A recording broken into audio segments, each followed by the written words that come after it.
A little while ago, I had the honor of calling Senator Barack Obama to congratulate him,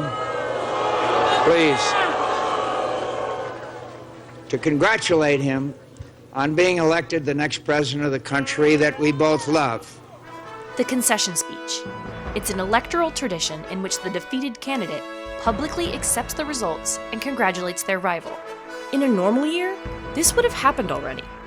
But so far, President Trump has refused to concede to winner Joe Biden.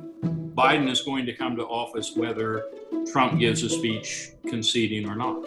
Here's a rich tradition that helps make possible the peaceful transition from one candidate to another. Sometimes, these events act as a kind of last hurrah, like Richard Nixon's concession to John F. Kennedy. I was going to say that I thought we'd had the last rally of the campaign, but here we go again. At other times, the losing candidate is literally too tired to speak. My voice isn't up to par, and I shouldn't be making very many comments, and I won't. In case Trump does eventually concede, we looked at some recent history for pointers to show him how it's done. Step 1, accept defeat. I have just called President Obama to congratulate him on his victory. And I have just sent the following telegram to President Nixon. Congratulations on your victory. There's nothing in the Constitution that requires a loser to concede, or for that matter, a winner to give a victory speech.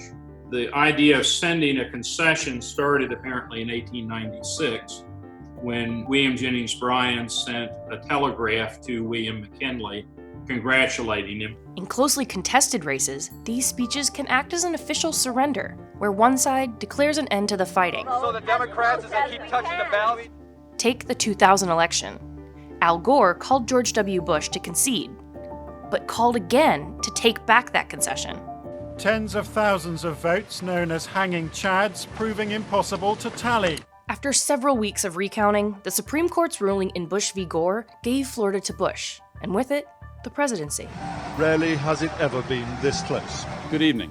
Just moments ago, I spoke with George W. Bush and congratulated him on becoming the 43rd President of the United States. And I promised him that I wouldn't call him back this time.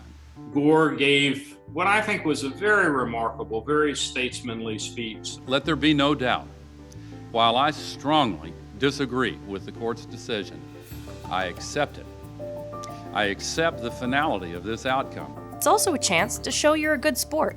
I have no bitterness, no rancor at all. I say to the president as a fellow politician that he did a wonderful job. I was thinking on the way down the elevator, tomorrow will be the first time in my life I don't have anything to do. Losing as an incumbent president like Trump can be a particularly humbling experience. Here's how Jimmy Carter conceded to Ronald Reagan. I promised you 4 years ago that I would never lie to you, so I can't stand here tonight and say it doesn't hurt. The people of the United States have made their choice, and of course I accept that decision. That brings us to step 2. Give a call for unity to remind your supporters that the country comes before the party. I urge all Americans who supported me to join me in not just congratulating him, but offering our next president our goodwill and earnest effort to find ways to come together. McCain has a sense for the history of the moment, and he understands what this means particularly to African Americans. Senator Obama has achieved a great thing for himself and for his country.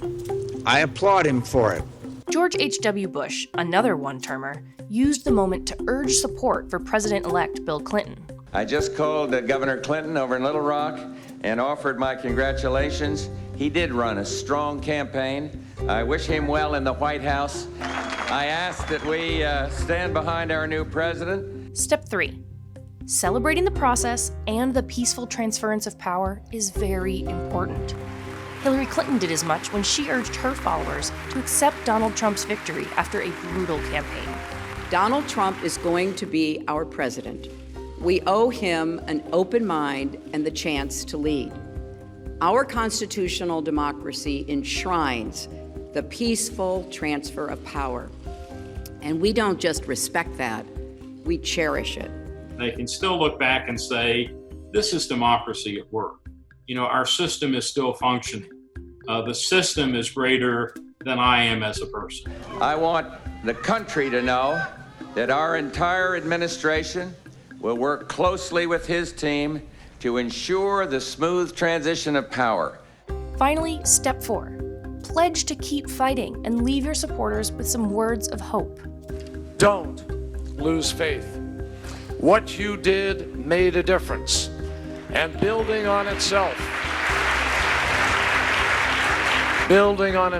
we go on to make a difference another day. I promise you, that time will come. If you can say something that will reconcile your own voters with the outcome, or that can ease the transition from one party to another party. This loss hurts, but please never stop believing that fighting for what's right is worth it.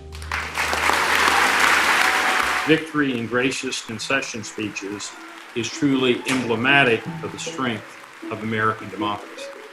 There is important work to be done, and America must always come first. So we will get behind this new president and wish him well.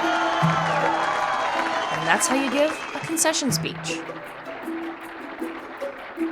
Thank you, and good night, and God bless America. God bless America. God bless you. You guys are the best. Thank you so much.